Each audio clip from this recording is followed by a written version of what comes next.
Jean chapitre 14, verset 15. Amen. Amen. Jean 14, 15. Si vous m'aimez, gardez mes commandements. Alléluia. Si vous m'aimez, gardez mes commandements. C'est pour ça qu'on a posé la question tout à l'heure, qui aime Jésus ici? On a tous levé la main. Donc ça veut dire que nous sommes appelés à vivre et à garder les commandements du Seigneur. Et maintenant, le verset de Acte 14, que nous avions dit tout à l'heure.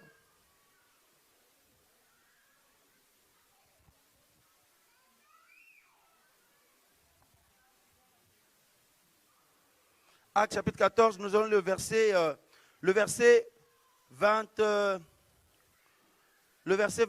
Acte 14, 21. Et je voudrais que tous les frères et sœurs lisent avec moi. Nous allons lire ensemble, nous allons compter jusqu'à 3, on va lire. Parce que cette chose-là, on l'oublie souvent. Parce que si tu ne vis pas ça, c'est que tu ne marches pas avec le vrai Jésus. Amen. Acte chapitre 14, à partir du verset 21, nous pouvons lire tous ensemble. 1, 2, 3. Quand ils eurent évangélisé cette ville et fait un certain nombre de disciples, ils retournèrent à Lystre, à Icône et à Antioche, fortifiant les âmes des disciples et les exhortant à persévérer dans la foi, disant que ce n'est pas beaucoup de tribulations qu'il nous faut entrer dans le royaume. Waouh! Les tribulations, c'est quoi? C'est quoi les tribulations? Hein? Qui peut nous aider? Oui, ma soeur. Ce sont des épreuves qu'on traverse. Par exemple, si on était dans le monde, on a abandonné, on est tenté et c'est pas facile parce que la chair voudrait qu'on retourne et voilà. Les épreuves, les tentations, les moments difficiles, les situations difficiles, quoi. Hein? C'est ça, c'est à peu près ça. Hein? Quelqu'un d'autre veut dire quelque chose d'autre? C'est bon? Les tribulations. Dans les tribulations, nous trouvons toutes les situations que nous n'avons pas prévu de rencontrer dans notre marche avec Jésus. Et souvent des situations qui ne vont pas dans notre sens. Des situations qui ne nous arrangent pas trop. Alléluia. Et la Bible nous dit que pour rentrer dans le royaume de Dieu, nous devons passer par beaucoup de tribulations. Pas par 3 tribulations, ni 7, ni 4, et puis après c'est bouclé. Non, moi, je sors juste de la fin de mes tribulations. Maintenant, c'est bon, j'ai été baptisé, c'est bon pour moi, je ne veux plus vivre ça. C'est à vie. À vie jusqu'au retour de Jésus, les tribulations ne vont pas s'arrêter. Parce que vous savez quoi, toutes ces tribulations-là, Dieu s'en sert pour nous purifier. Ces tribulations-là, c'est du feu. Et le feu purifie toutes choses. Pour que les mauvais côtés de toi ressortent, il faut que tu sois dans le feu. Il faut que tu sois dans les tribulations. Pour que le mauvais caractère ressorte. Pour que le mensonge ressorte. Pour que l'hypocrisie ressorte. Pour que tout ce que tu avais caché là au fond de toi ressorte. Donc comme Dieu t'aime, il m'aime, il veut nous sauver, eh bien il veut que toutes ces mauvaises choses-là sortent. Mais nous, on dit, Seigneur, aide-moi. Hein. Regarde comment on est nous les chrétiens. Seigneur, aide-moi, viens enlever tout ce qu'il y a de mauvais dans mon cœur. Seigneur, en plus on lui demande, hein, on prie comme ça. Seigneur, je vais t'aimer, je veux que ma vie soit pour toi, Jésus. Tu es tout pour moi. Viens enlever toutes les mauvaises choses qu'il y a en moi. Mais quand il veut exaucer ta prière, maintenant toi, tu es troublé, tu es découragé. Jésus maintenant, pour exaucer ta prière. Parce que nous, quand on prie comme ça, on s'attend à ce que je m'en vais me coucher, et puis Jésus vient pendant que je dors, il enlève, je me réveille, je sens mon cœur, oh, je me sens mieux. Merci Seigneur. Nous, c'est comme ça qu'on pense. Mais Jésus, sa manière de faire, lui, c'est pas ça. C'est dire, mon fils, ma fille, je t'aime. Il te prend, il te plante dans une situation difficile. Ma soeur Mireille, on se dit, mais qu'est-ce qui nous arrive? Tu vois, mon frère Benjamin? Seigneur, montre-moi que tu es là. Rassure-moi que tu es là. Je ne comprends pas. Mais le Seigneur dit, mais mon fils, mais tu as oublié la prière que tu m'as faite. Ma fille, je suis en train d'enlever les mauvaises choses qui sont en toi.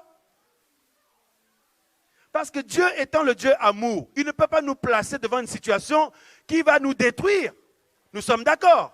Donc s'il le fait, c'est qu'il sait qu'il nous a donné les moyens de sortir de là comme sa parole le dit. Aucune situation, aucune tentation qui nous est survenue n'a été au-dessus de nos moyens, non?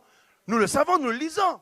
Donc ça veut dire que c'est un acte d'amour. À chaque fois que tu te trouves dans des situations difficiles, sache que c'est un acte d'amour de Dieu envers toi.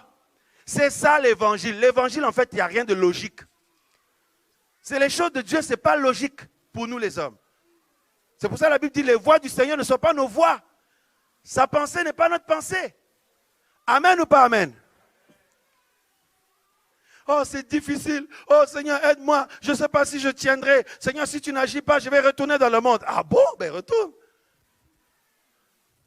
Si tu n'agis pas, je vais baisser les bras. Seigneur, si tu n'agis pas. Seigneur, si tu ne me donnes pas un signe. Donc, on commence à le commander, quoi.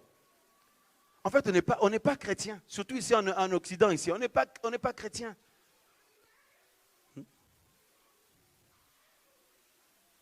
Qui veut vraiment être chrétien? On vient de lire, c'est par beaucoup de tribulations qu'il nous faut, c'est une obligation qu'il nous faut rentrer dans le royaume de Dieu. Il faut passer par toutes ces tribulations-là parce que ça va nous purifier. Il y a des tribulations au niveau des pensées, tu es tout seul, mais tu es combattu comme pas possible. Tu sens tenté par quelque chose, tu as envie de craquer, ça va, mais on dirait que tu parles tout seul, mais qu'est-ce qui t'arrive? Il y en a d'autres, ils disent rien, il est calme comme ça. Mais là-bas, le combat, je ne lâcherai pas, je vais lâcher, je ne lâcherai pas, je vais lâcher. Oh, j'en peux plus, non, je vais m'accrocher, non, je peux. Oh, tribulation, Dieu t'a donné tribulation. Dans les pensées, et tu vois le frère est assis tranquille là, mais à l'intérieur, il y a un combat de boxe. La sœur est assise là, mais à l'intérieur là-bas, ils sont mariés et femmes, mais chacun combattu de son côté, hein, comme je vous ai dit. Et personne ne va dire à l'autre, hein. Alléluia. Comme on a dit lors des enseignements, tu dors la nuit, attaque nocturne. Quand tu te réveilles, oh, j'ai été attaqué. Mais par quoi? Qu'est-ce qui t'a attaqué? C'est quoi cette attaque-là? Hein? Mais c'est les combats que tu as là, c'est les luttes que tu as là, c'est ça là-bas. Chérie, non, mais c'est quoi chérie l'attaque? Non, mais prie seulement pour moi, j'ai été attaqué. J'ai été attaqué. Alléluia. Ça commence dans les pensées, ensuite sur le plan humain aussi. Ceux qui sont avec toi, qui habitent avec toi, si tu ne fais pas attention, tu vas croire que tu vas les diaboliser. Alléluia. Fais attention, fais gaffe. Au lieu de t'en prendre à tout le monde, mais comprends que Dieu veut te purifier, tout simplement. Il veut te rendre plus sage, il veut te rendre plus ferme, il veut enlever le sentimentalisme en toi, et il veut que tu te sépares avec telle personne pour que tu lui plaises et que tu t'attaches encore plus à lui. Tout ce que Dieu fait est bon pour nous. Alléluia. Et regardez dans Philippiens aussi, 2. Le chemin avec Jésus, c'est la croix. La croix égale souffrance égale mort. Alléluia. Mais nous, aujourd'hui, on veut seulement les conséquences de la croix. Mais Jésus a dit, les conséquences, nous les avons. Mais aussi, chacun doit prendre sa croix et la porter tous les jours. Ton mari ne peut pas porter ta croix, ma soeur, à ta place. Et ta femme non plus ne peut pas porter à ta place, mon frère. Ni tes parents, ni tes enfants, ni les frères et sœurs. C'est à toi de le porter. Alléluia. Oh Seigneur, descends du ciel, viens porter ma croix là, parce que moi, j'en peux plus là. Philippiens chapitre 1, verset 29. J'aime de plus en plus ces paroles-là. C'est pour ça que je dis, si tu sens que tu es trop tranquille maintenant dans ta marche avec Jésus, commence à t'inquiéter, il y a quelque chose qui ne va pas. Alléluia. Là, je dis, je raconte bien aimé, je dis, mais c'est un acharnement là sur moi, là, les choses qui, les attaques, les problèmes là. Mais, dans mon cœur, je suis très content. Quand je dis ça, ça ne veut pas dire, prie pour que Dieu m'enlève ça. Non, laisse-moi tranquille avec mes combats. Parce que ça va me purifier. Dis seulement, courage frère. Ça me va. Parce que de toute façon, ça ne va rien changer si tu fais quelque chose. Tu vas changer quoi? Alléluia. Courage frère, ne baisse pas les bras. Comme un frère m'a pris tout à l'heure, on s'est pris dans les mains. Il m'a dit, frère, courage, ne baisse pas les bras. Ça m'a touché. Mon frère au fond là-bas. Hein? J'ai dit, oui mon frère, on ne va pas abandonner, on ne va pas lâcher, on va foncer au nom de Jésus. Mais quand on a dit oui à Jésus, est-ce qu'on nous a attrapés par le cou pour qu'on le fasse? C'est nous qui avons décidé, non? Maintenant, on est en plein milieu de la mer avec lui. On va faire quoi? On regarde loin là-bas, c'est le néant. On est en plein milieu. Tu regardes l'autre côté, tu es tout seul. Alors, on va foncer. Philippiens 1, 29. Il est dit. Parce qu'il vous a été gratuitement donné, en ce qui concerne Christ, donc c'est-à-dire c'est le cas pour toi et pour moi, non seulement de croire en lui, mais aussi de souffrir pour lui, en soutenant le même combat dans lequel vous m'avez vu et dans lequel vous entendez dire que je suis encore. Paul a soutenu ce combat jusqu'à la fin de sa vie. Quand il arrive à la fin, il sent qu'il va bientôt partir. Il dit, j'ai combattu le bon combat. Ça veut dire quoi? Pas de compromission, pas d'émotion. Voyez? Donc dans ce combat-là, Dieu t'éprouve au niveau émotionnel. Dieu t'éprouve au niveau sentimental. Dieu t'éprouve au niveau de ton cœur. Dieu t'éprouve, mes amis, au niveau de tout. Il peut permettre que tu manques de tout. Il peut permettre que tu es incompris par tous. Il peut permettre que tu es isolé, tu te retrouves tout seul. Il peut permettre qu'il y ait un acharnement sur toi. Il peut permettre des situations de séparation difficiles, mais c'est pour ton bien, pour mon bien. Et on sort de là guéri, comme je disais à mes frères tout à l'heure derrière. Je dis, sur le plan humain, on peut dire c'est compliqué, tout ça là, mais à l'intérieur de moi, je me sens tellement, mais je me suis jamais senti aussi bien en fait. Tu vois? Donc au niveau de être prêt à affronter, c'est ça, tu vois? Être prêt à affronter des choses. Et c'est à ce niveau-là que Dieu veut nous emmener. Encore, ce n'est pas fini encore. Hein? Mais Seigneur, donne-moi la force à chaque fois parce qu'on est humain. Alléluia.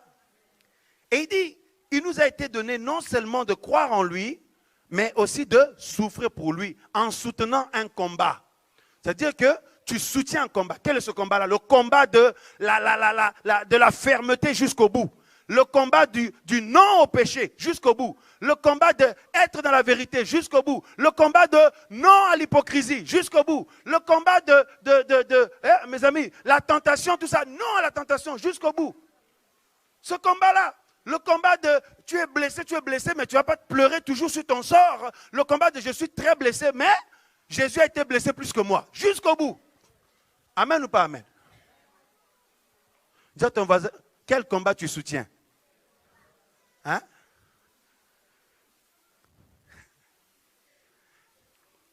Paul dit, en soutenant le même combat dans lequel je suis encore en train de soutenir. Et ce combat-là, mes amis, plus le temps passe, plus ça commence à cogner encore plus fort. Vous avez vu les combats de boxe, le combat de proximité. Vous n'avez pas remarqué les armes spirituelles? Ce n'est pas des armes pour tirer au loin. Hein? Ce n'est pas des armes à faire pour tirer au loin. C'est le bouclier. Il faut s'en servir pour un combat de proximité. C'est l'épée. Il faut s'en servir pour un combat de proximité. Donc, ça veut dire que ton adversaire n'est pas loin. C'est pour ça que la Bible dit que votre adversaire, le diable, rôde comme un lion en rugissant. Mais il ne faut pas déguerpir. Il ne faut pas fuir le combat. Affronte. Dis à ton voisin, affronte s'il te plaît. Non, il ne t'a pas entendu. Dis-lui, affronte le combat. Parce qu'il y a beaucoup de poules mouillées chez nous, les chrétiens. Donc, tant que ça va, on est là. Dieu est bon. Quand tu entends comme ça, c'est que la sœur, tout va bien comme elle veut. Tu vois, Dieu est bon, vraiment, le Seigneur est merveilleux. Ça veut dire, là, ses enfants sont bien, sa vie est bien, ses projets sont bien. Mais quand ça secoue un peu là, oh, ces temps-ci, c'est dur, tout ça là. Alléluia. Dis à ton voisin, que Dieu nous délivre des poules mouillées.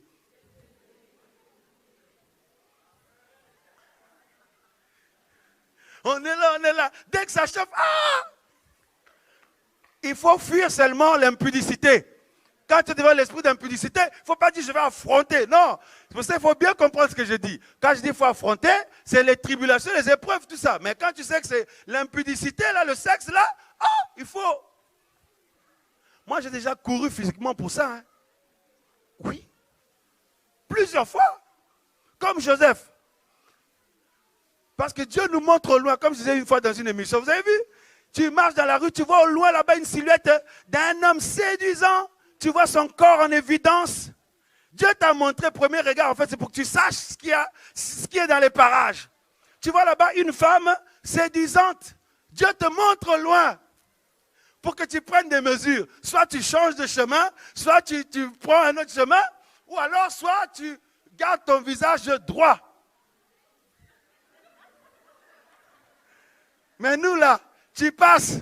Après, c'est comme si on est en train de te faire...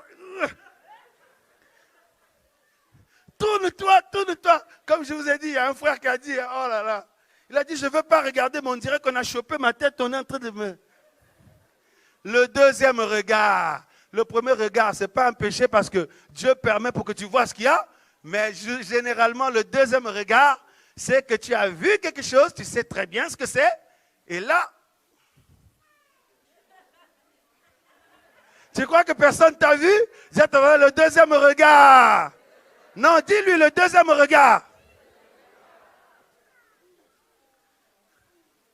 Et si ton mari te chope au deuxième regard, tu es mal, hein? Ou ta femme te chope. Non, non, en fait, c'est pas ça que j'ai regardé. En fait, voyez, un péché emmène d'autres péchés. Tu mens après. Tu vois? Autant obéir au Seigneur, non? Voyez-vous, frères et sœurs, en soutenant ce combat-là, donc nous comprenons que la vie chrétienne s'est remplie de rebondissements. Plein de rebondissements sur le plan émotionnel, sur le plan sentimental, sur le plan spirituel. Ne t'étonne pas si un jour tu es esselé, isolé, seul dans ta marche avec Jésus. C'est normal, ça arrive. Justement, c'est bien. Parce que tu vas pouvoir te concentrer que sur lui. Parce que souvent, le relationnel nous distrait parfois. Tu vois? C'est pour ça, à chaque fois, le Seigneur, il amène ses enfants toujours où? Dans le désert. Là-bas, tu es tout seul. Amen ou pas amen? Waouh, waouh, waouh, waouh, waouh, waouh, waouh. Dis à ton voisin maintenant, avec tout ça là, non, il ne t'a pas entendu, avec tout ça là, si je suis vraiment de Dieu, à moins que je ne le sois pas, hein, mais si je suis vraiment de Dieu, je vais arrêter de me lamenter sur mon sort. Non, il faut bien dire, hein, parce qu'en même temps nous confessons, comme ça le Seigneur entend. Et il va te dire, tu te souviens de ce que tu avais dit là? Je vais arrêter de me lamenter sur mon sort. Je vais arrêter de me... Quand j'ai dit le Seigneur entend, plus personne ne répète maintenant. Oui, il y en a qui répètent, mais d'autres pas. Vous avez répété, mais d'autres, ils ont arrêté. Alléluia. Dis à ton voisin, je vais arrêter de me plaindre. Et ça, on va le répéter 2 fois. Je vais arrêter de me plaindre. Dis-le encore. Quand je me plains, j'arrête pas de dire on m'a blessé. J'arrête pas de dire on m'a froissé. J'arrête pas de dire on me fait ci, on me fait ça, on me fait ci. Non, mais il faut dire on me fait ci, on me fait ça. Mais dis-lui, mais par contre, je ne dis pas ce que moi je fais aux autres. Nous disons ça en même temps, nous rigolons, mais en même temps ça nous délivre. Ça rentre. Oui, nous sommes une famille. Dans une famille, on lave le linge sale, non? On dit les choses. On n'est pas là pour jouer un rôle. Bonjour frère, ça va par la grâce de Dieu. Que Dieu te bénisse. Je vois ça dans ta vie. Ta vie là, vraiment. Est-ce que ça va ton couple? Tu es sûr qu'il y a la paix dans ton couple là? Qu'est-ce que tu as là? Oh, je vois, tu vois quoi? Hein? Vois d'abord toi-même ce qu'il y a dans ta vie là. Hein? Alléluia!